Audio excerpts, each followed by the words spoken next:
Like, it just makes you want to just bite something. I don't know. Like, it hurts so bad. Hey guys, it's Shay here and welcome back to my channel. I'm finally back with a new video. I know it has been a while. I've been MIA on YouTube, but I have a good reason for it.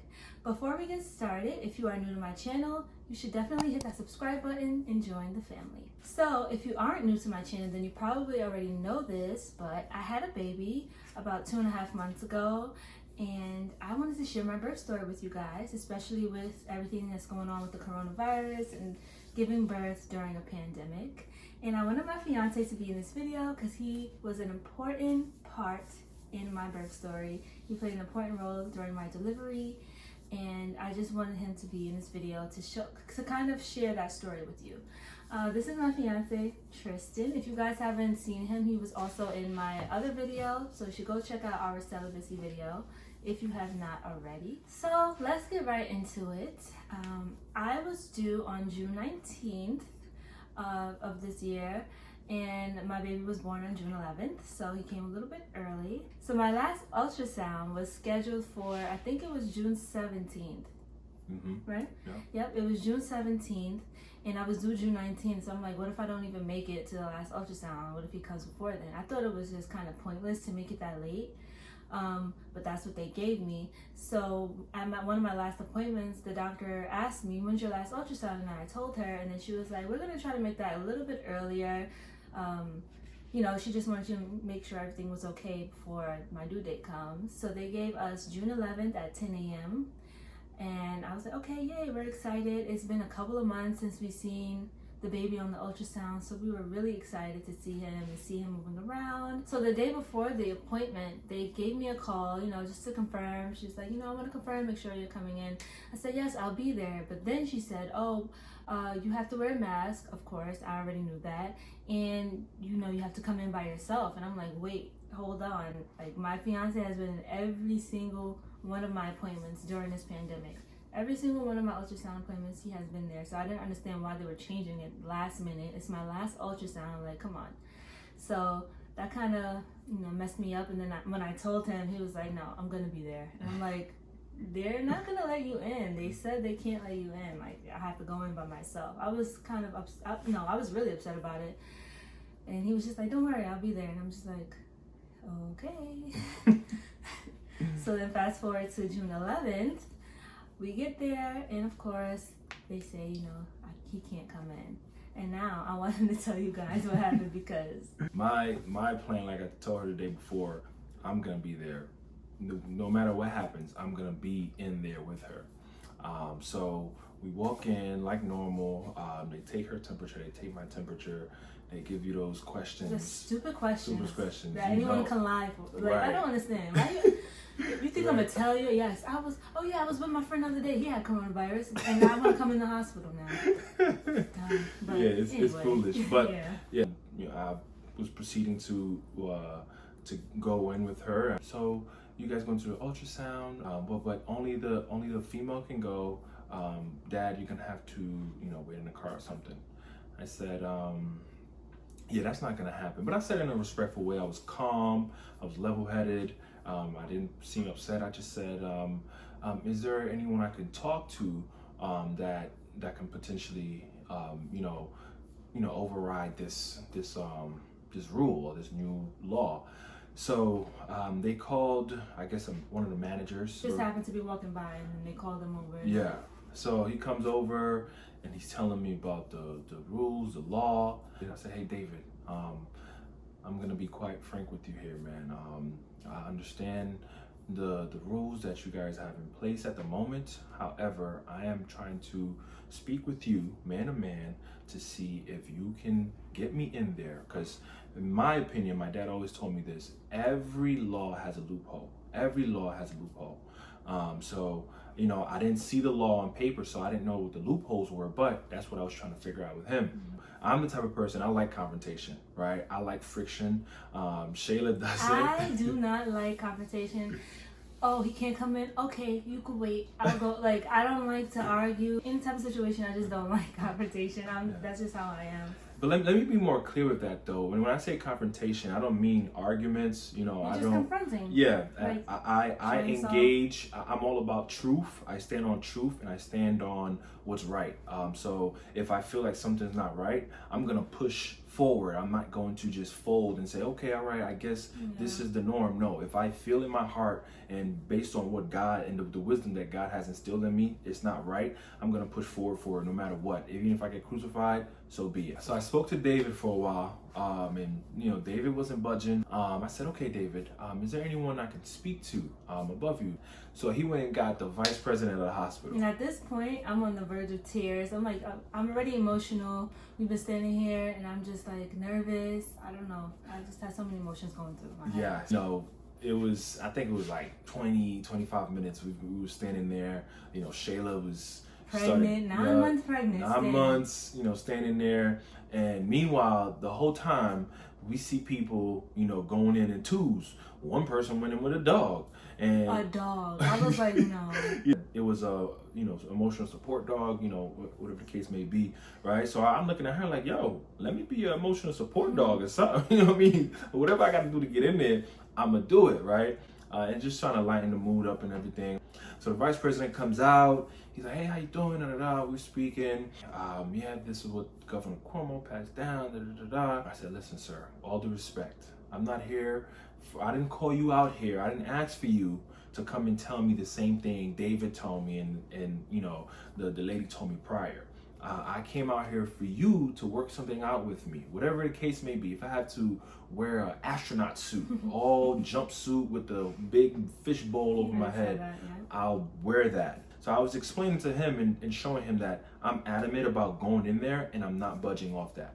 And I guess once he saw that I was not budging off that, you know, narrative, and I was calm the whole time, I was respectful the whole time, he said, okay, well, give me 1 second.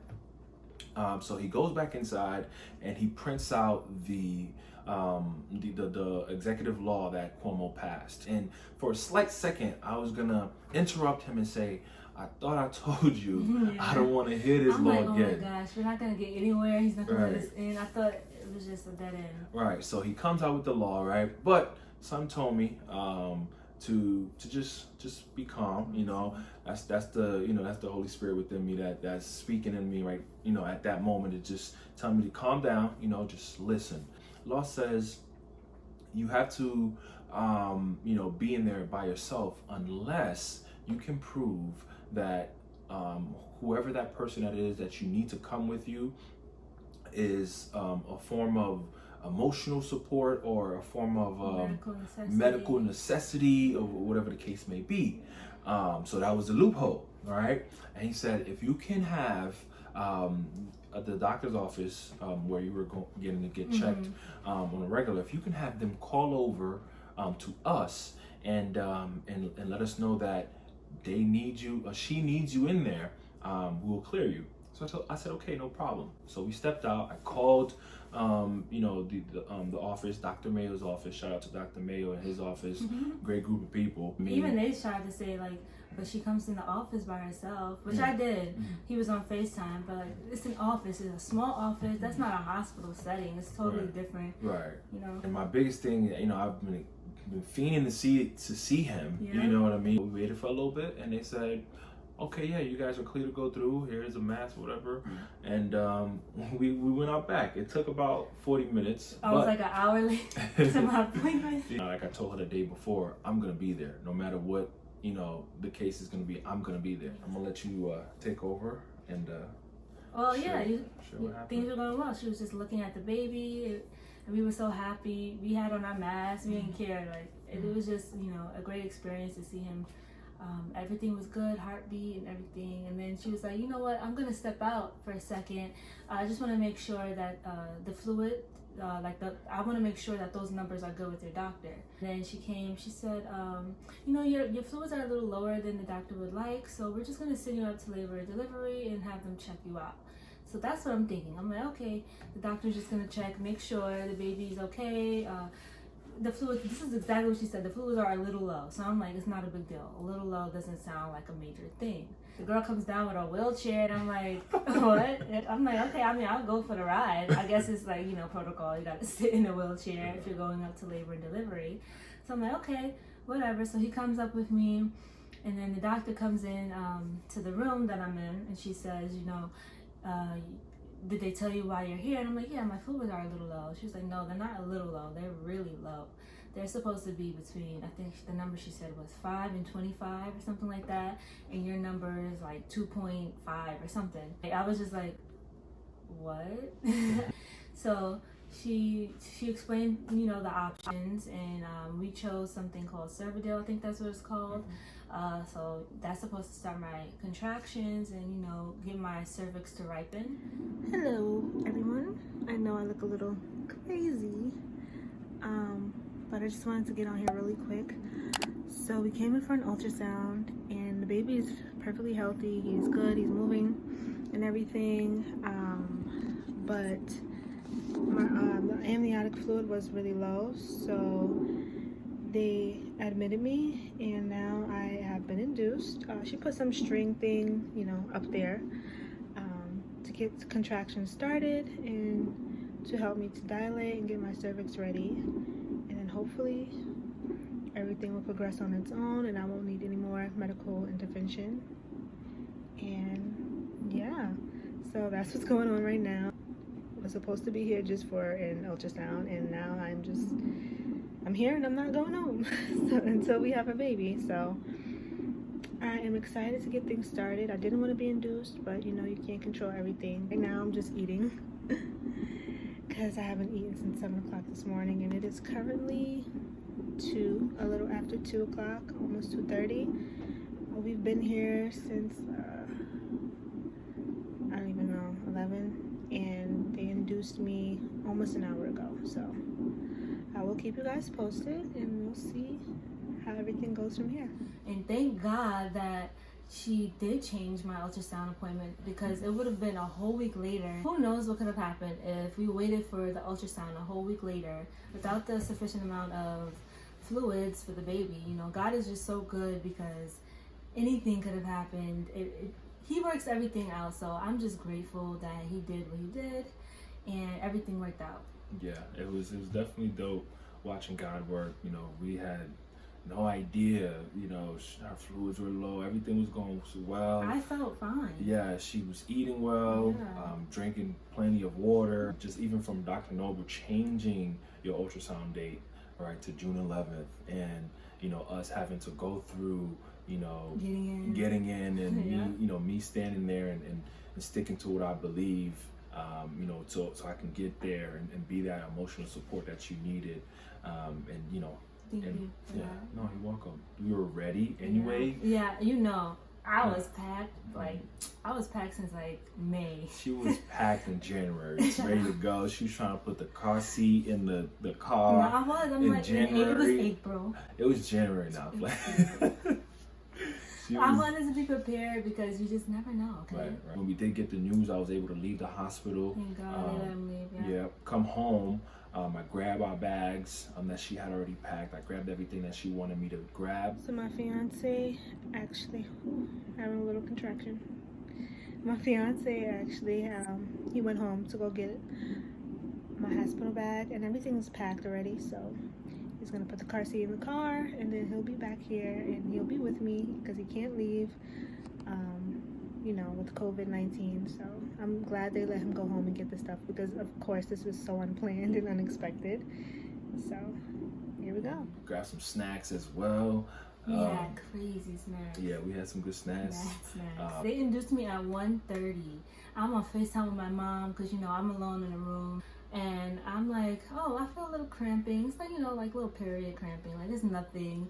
And then maybe like, I don't even know how long, not too long after that, it was just coming faster and faster and like a little bit harder, but I was still able to walk around. I was still able to talk through them, so it wasn't crazy. So by the time he got back, I'm like, wow, these contractions are really coming. So one of the nurses came in and she said, we're gonna give you some fluids because they're coming a little too fast. First of all, you guys, they pricked me like 8 times to get the IV fluid because my veins are super small, super tiny. So the first time they checked me, I was 1 centimeter.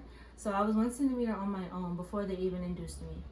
They told me that it was gonna be maybe 12 hours and then we'll see where we are from there. I'm thinking I'm gonna be here till the next day. So after the nurse checked me, she said, all I feel is the head. And I'm just like, what? Like, yeah, like what does that mean? How many centimeters am I?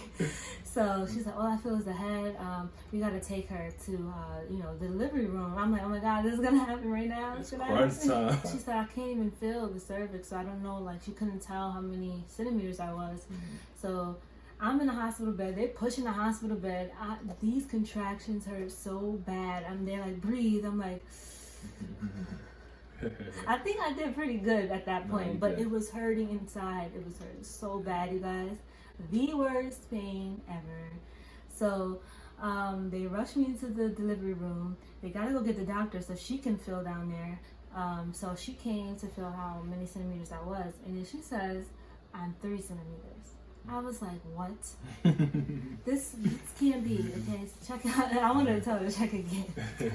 She said she had to reach around the head to feel my cervix. So I'm like, he's down there. Why can't I just push him out? So at this point, I get up. I sit on the little bouncy ball. I was on that ball for like 5 minutes because it was too painful. I was feeling really nauseous, so they gave me nausea medication. And I'm like, okay, I gotta lay down. I was feeling nauseous. I didn't want to get up. I didn't want to walk. So I just stayed in the bed, and the contractions were incredibly strong at this point, back to back. And every time they came, I'm holding Tristan's hand. I remember one time when I was on the medicine ball, I'm holding his hand. I like start biting him. I start biting his hand. He like pulls it away. It's like it just makes you want to just bite something. I don't know. Like it hurts so bad. So they're coming back to back, and then at some point I feel the urge to push really strong. The sudden urge, it came out of nowhere, and it's like I can't hold it. And I'm trying to tell him, this is what I said. I was like, what did I say? I need to tell you something. I was like, I need to tell you something. He's looking at me, waiting for me to tell him, and I'm just like going through the pain. They didn't give me a painkiller or anything, but I did ask for, it's like a narcotic type of thing that lasts for an hour because it just makes you pretty much makes you high to help you manage your pain. And while I was on it, I'm like, it didn't really work. I'm like, I still feel the contraction. She was adamant about not taking epidural. But I did not. I was stay adamant. I did not get the epidural, even though it was extremely painful. I stuck to it. After I tell him, I gotta tell you something. He's just waiting for me to. What do you got to tell me? And I'm just like holding on to the bed, like hold on. And when I finally got a breather, I'm like, I feel like I gotta push. Can you please go tell them? He went and got the doctor. She checked me, and I was 9 centimeters. So I went from 3 centimeters around 7:30, and then around 9:30, I was 9 centimeters. So it went super quick. So I thought, it's my first baby. I'm gonna be in labor for a minute. I was in labor with you guys for 9 hours, and that's pretty good for your first child. So the doctor checked me. She said, you're 9 centimeters. You can push away the cervix, or you can just wait until you're 10. I said, no, I want to push now. It was like I had to do it. This is something I need to do. So she was like, okay, let's get ready. Let's go, champ. It's almost game time. She's 9 centimeters. It's almost game time. She's been pushing. Looks like our boy is gonna be born today. Shay, say hi to the camera. Go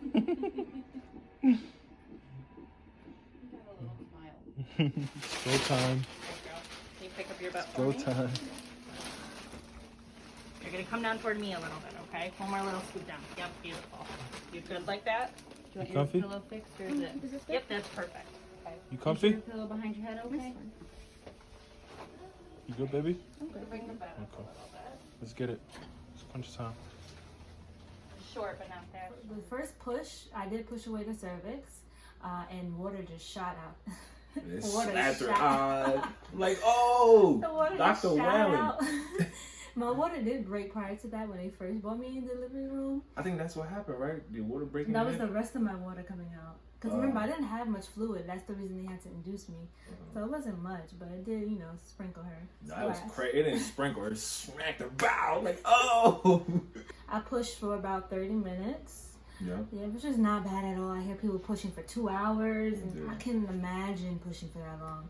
And I didn't scream, but I did make a noise. What was it? It was like, Yeah. like I was taking a poop or something. My throat was hurting legit for like 3 days after that because I didn't realize what I was doing, but that's just the sound that came out when I was pushing. For me, I thought the pushing was going to be the worst part, but it really wasn't. It was kind of a relief. It's more pressure than pain at that point. Oh, and they were like, do you want to feel the head while I'm pushing? They're asking, do you want to feel the head? I'm like, no. Like, I was zoned. Like, I was in the zone. I was focused. I was like, no, I'm just focused. I'm focused on pushing him out. I pushed for 30 minutes, and he was here at 10:09 on June 11th. 6 pounds, 7 ounces, and I believe 18.5 inches long. He came out. They placed him on my chest Right away. It was yeah. Shout out to Guthrie, man, for because 2 hours, you guys. They were. Sheila did a good job. A great job. Yeah, she did a great job. Getting some pots out. Alright, I'm gonna check you for tears, okay? These other Yeah, great job. I don't even think she tear anything. That's great. Yeah. Wow. Did a That good ring of job. fire? That's it? I was like, you gotta get out. It hurts. I know. You did amazing. Great job, baby. I'm impressed. Is he sleeping? He pushed away the cervix, so Can't do that. yeah. You were an excellent pusher. Yeah. Did a great job. It went from 3 to 9 so fast. Real quick, right? Yep, that's the way to do it. It was good. Alright, so you have a bunch of little scrapes, but nothing I have to repair, okay? Oh, wow. Good So job. good job. Mhm.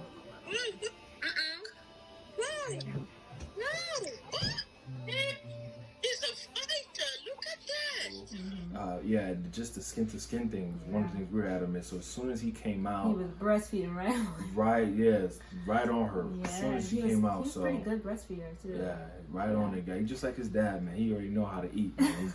He don't play. But Yes, it was dope. the most beautiful experience ever. I will never ever forget the birth of my first child and how much support Tristan gave to me. He was holding one leg, the nurse was holding the other. He was not afraid to I was look. pushing with her. I caught myself pushing too. So I'm just like yo.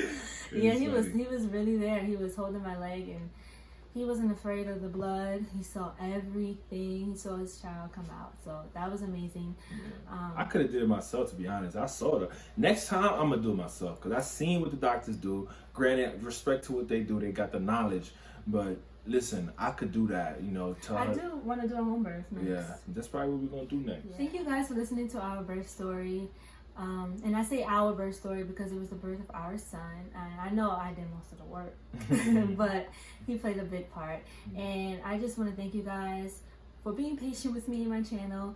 I hope you enjoyed this video. And if you did, definitely give it a thumbs up.